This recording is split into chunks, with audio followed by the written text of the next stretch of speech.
Hey guys, welcome back to the channel. Today we're going to do a little bit of an astrophotography adventure.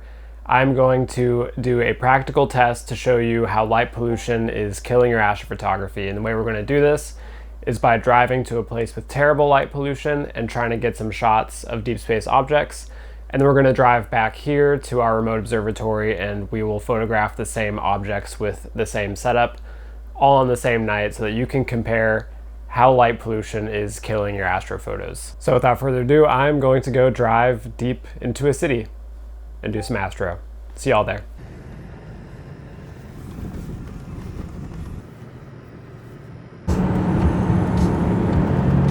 Nothing but fields. 10th Street, then take the first right onto Kirkwood Street. I found my shooting spot. I am in Cobb Park in basically the middle of Abilene. So this should be almost the worst sky conditions I can get from our observatory within about an hour's drive. Now, the moon is a little past first quarter, so it being Bortle 6 or 7 plus a bright moon should bring us squarely into Bortle 9 territory, but I have a SQM. We're gonna wait here until it gets dark and we're gonna shoot some of the classic winter deep sky objects. Maybe we'll do a little Cygnus, we'll do a little Pleiades, little M42, and I'll show you just how bad it is from here. And then we're gonna drive back to the observatory and get some shots done from there. For this shooting test, I'm not gonna be insanely scientific beyond the SQM. What we're gonna be using is a Canon R5 Astro Modified from Spencer's camera, and I've got a Sigma 135 f1.8 lens on here. And we're gonna be putting this all on a Skywatcher Star Adventure to do some simple tracked shots so that you guys can understand the visual effects of light glow, light pollution, and how it impacts noise and details in your images. And spoiler alert, it is not good, the impact. In fact, you should familiarize yourself with this graph. I'll put it up on the screen, but the impact of all these lights on your photos is exponentially bad for the amount of time you need to spend on your astrophotography.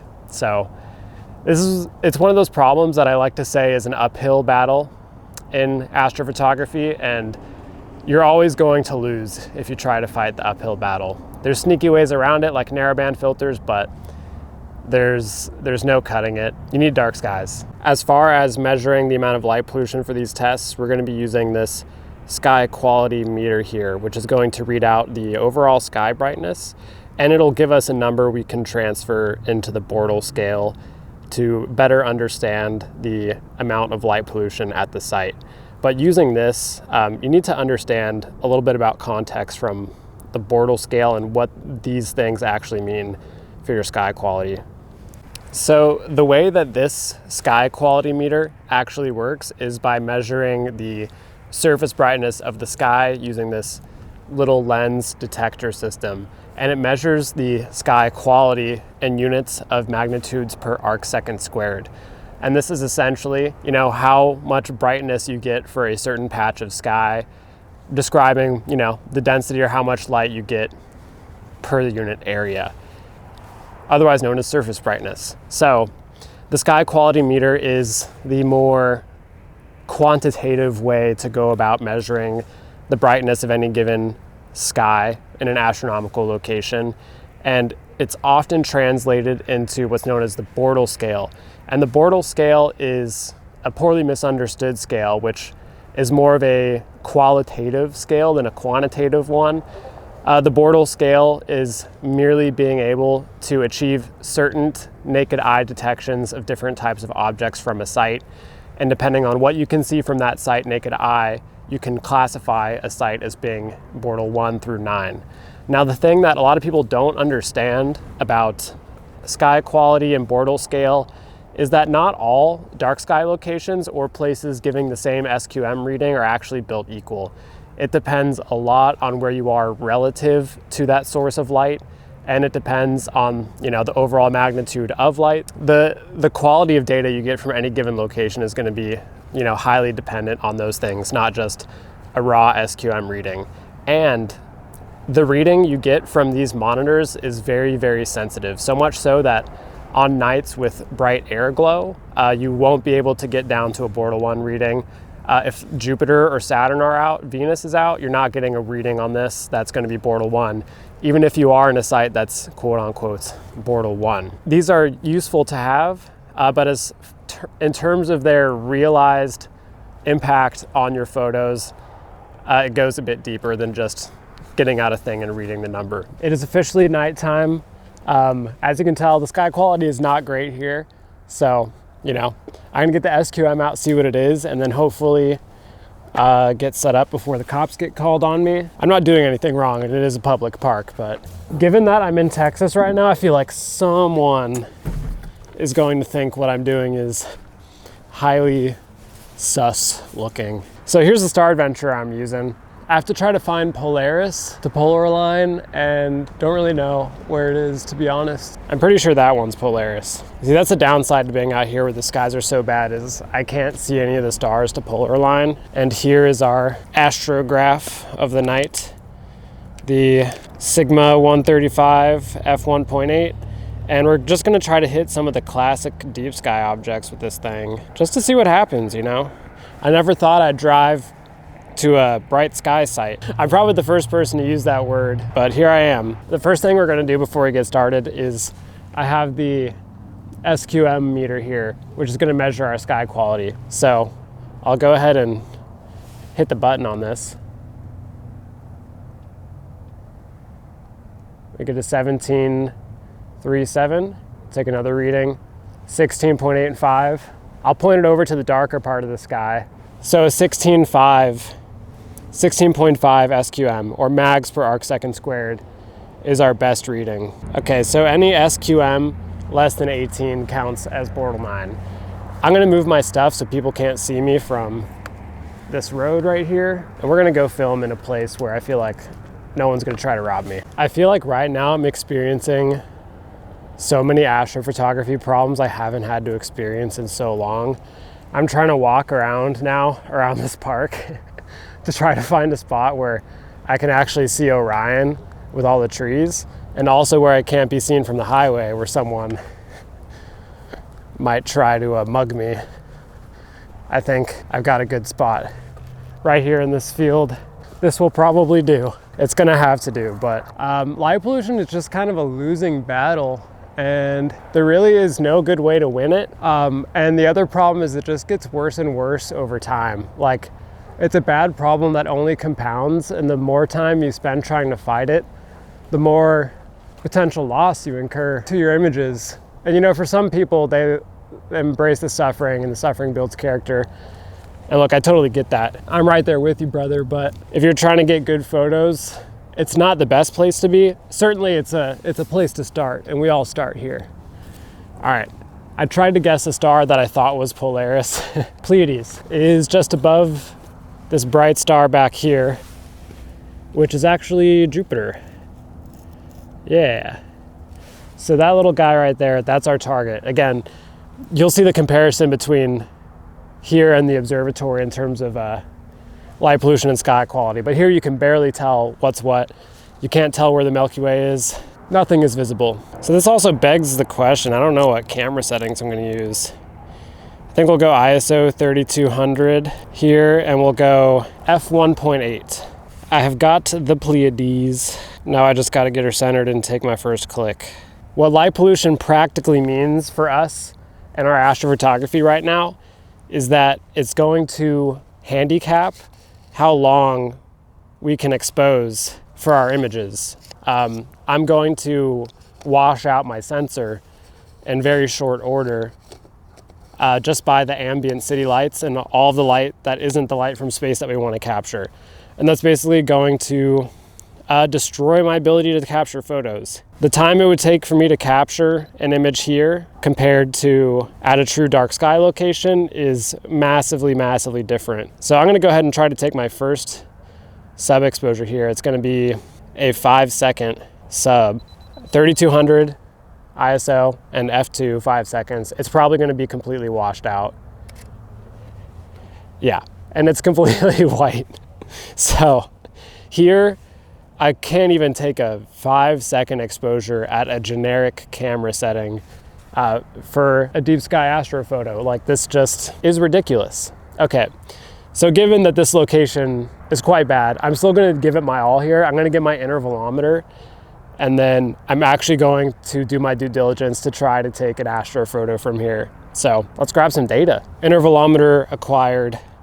I absolutely hate that I have to use one of these. So what I'm gonna do to try to give this the best shot that I can is the only thing we can do is to take as much exposure time as is humanly possible. And the funny thing is that 5-second exposures, I don't even think I need it to be on Polaris. Yeah, that'll do. I want you to think about this. For every hour I spend here doing this task, if I was in a dark sky site, it would go 17 times faster. So I think it's like 16 to 18 times. So if I wanted to take an image comparable to a dark sky site, I would either need 17 of these cameras going at once, or I would just need to go to some dark skies. So this is what I mean by the uphill battle. There's a point where the battle of light pollution can't be solved by gear. There's no way to outgear this problem. It will follow you everywhere. No amount of money you throw at this issue with gear or editing will change anything.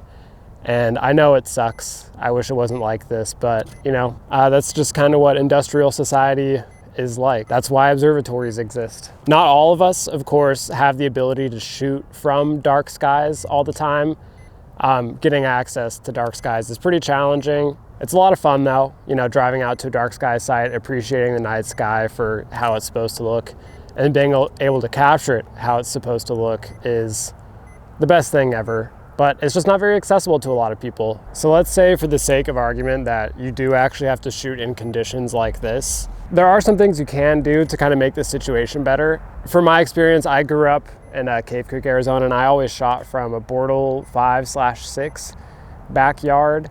And what I did is I just shot straight narrowband. I only ever did narrowband from my backyard, and it actually worked out pretty well for doing astrophotography, at least when it comes to the brighter objects. You know, I was still able to enjoy in the hobby, even though I was in a suburban area, and I've even done a fair amount of narrowband imagery from like dead white zone in Tempe, Arizona, close to Arizona State University. And with narrowband, you can have some fun still. It's a pretty enjoyable time, and you can definitely make some great results. But again, you're limited to the brighter objects and only narrowband. So for everything else, I wouldn't even bother. At least in my astrophotography journey, I eventually stopped trying to do LRGB or super faint narrowband objects from the city, because I just learned that it was an uphill battle and it wasn't worth the time. Not saying that it's not fun to do, you know. You should try everything as much as you can, and getting out under the stars in any context, whether it's, you know, in the Bortle 9 or in the Bortle 1, it's still pretty enjoyable to do. Like, I'm having fun right now doing this. But I would work with the challenges you have, you know, white zone, shoot narrowband. If you want to do broadband, drive out of the city or get a remote observatory. I don't want to steer you in any particular way, but you know, if only there were a cheap, low-cost remote observatory that effectively only costs you between $3 to $5 per night to image from a Bortle 1 location. That would be crazy, guys. That would be really wild if someone started one of those. If one of those existed, I would probably set my scope there. But for now, we're just having fun in the park. There were some stray dogs that ran by earlier, but they're pretty chill. They didn't seem to want to bother me. The one thing you really don't get in the remote astrophotography experience is park swing sets. This is part of the fun. Oh. Now this is, oh God, that hurts my ears. This is real astro. Ow. Real astrophotography, guys. Oh God, whoa, whoa, ooh. Okay, that's actually a lot of fun.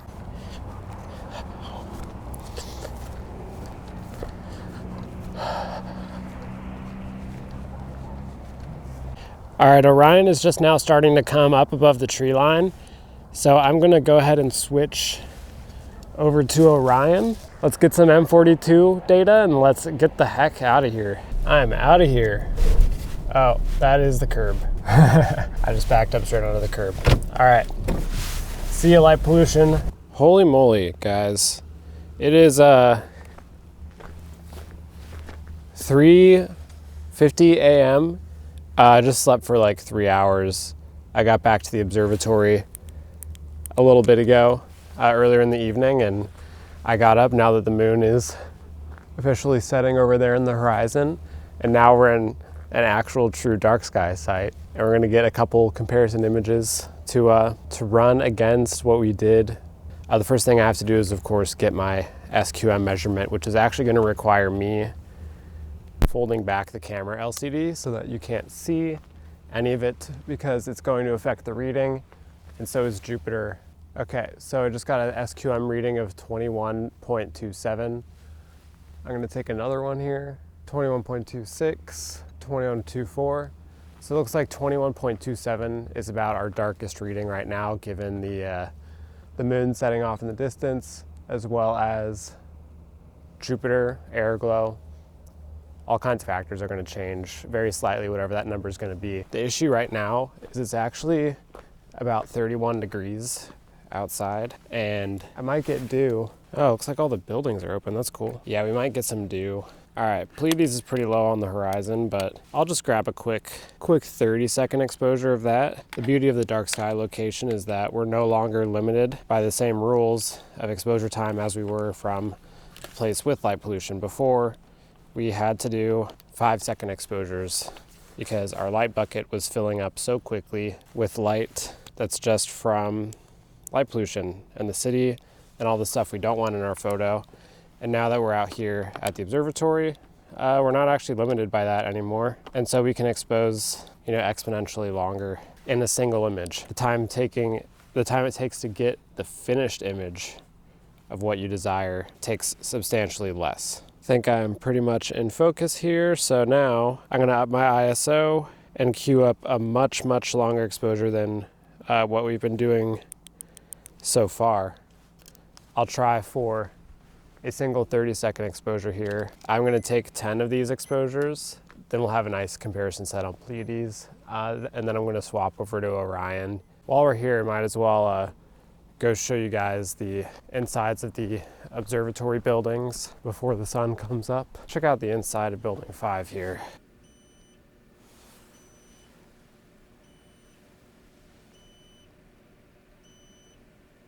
So as you can see from here, it's exponentially darker than in the city.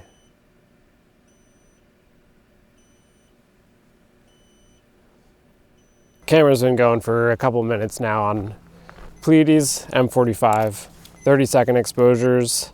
It doesn't take much out here, guys. Man, it's dark out here. That'll do it. We'll run for those same exposure settings and then wake up, stack up our comparison shots, and examine some of the differences between the two images. See what that light pollution implication is.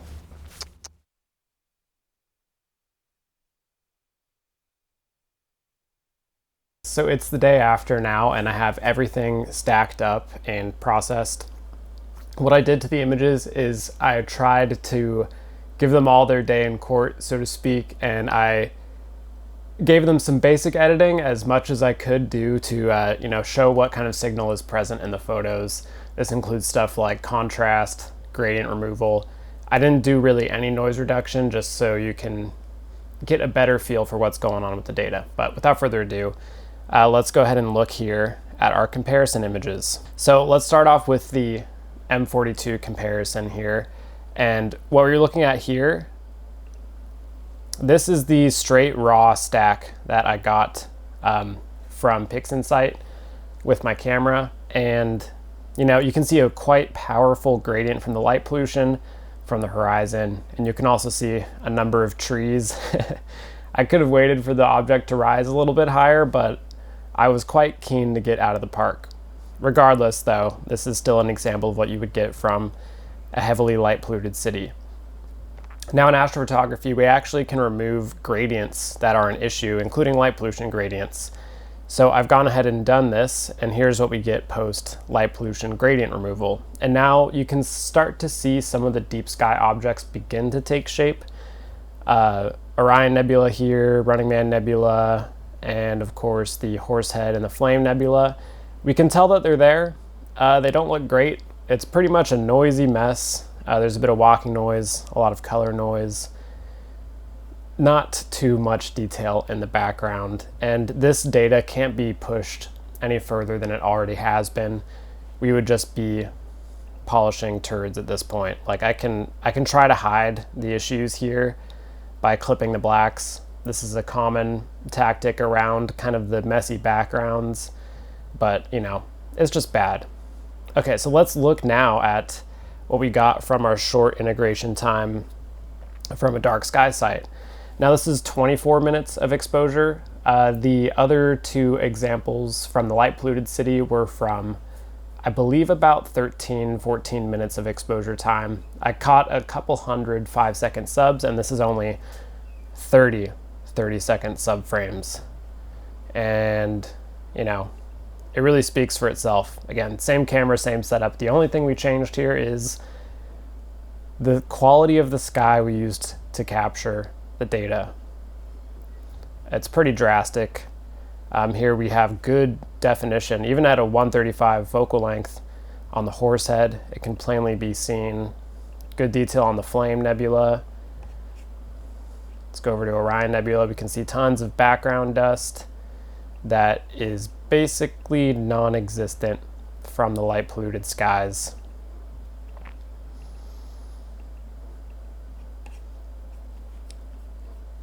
And there's just tons of stuff here. I mean, look at these little dark doodads. Oh, they're outside the frame on that.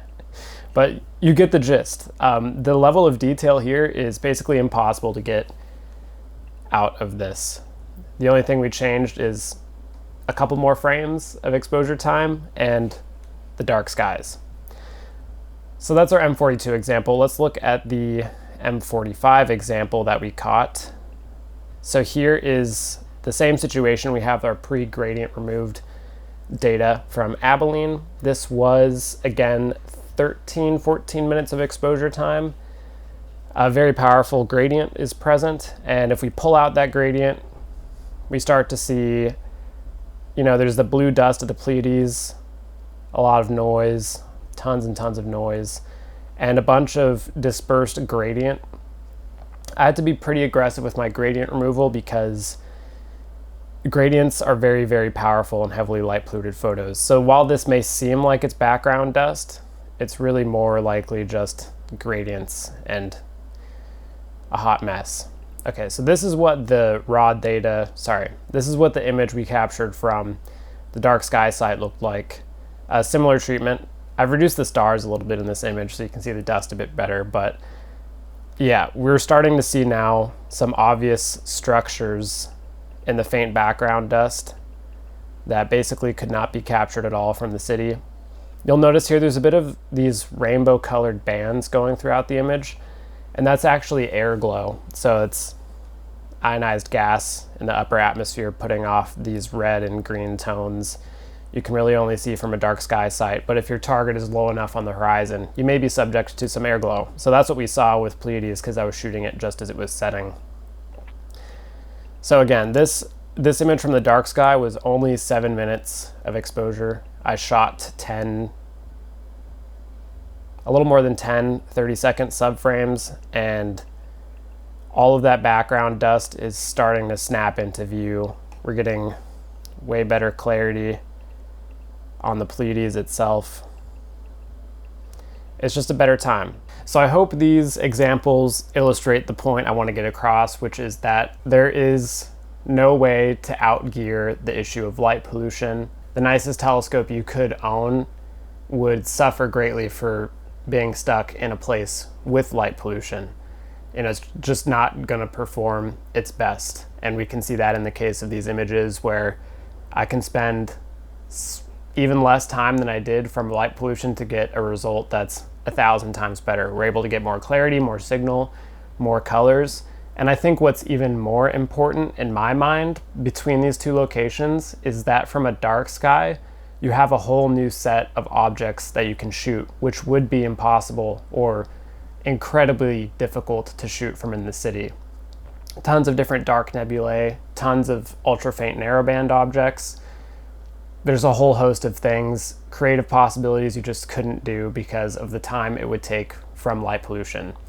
They could be done, but I think most people don't want to wait multiple years to finish a single deep sky photo. So there's just no other way to cut it. So a lot of the customers here at our observatory, by the way, I'm filming this from Starfront Remote Observatories, which is our observatory we started in Central Texas with the hope of addressing this problem. What we wanted to do was create a easy to access remote observatory that's way less expensive than what is traditional for the remote observatory business, just to make dark skies more accessible so people can actually take better photos and be able to image more often than they would depending on whatever kind of geography they're stuck with.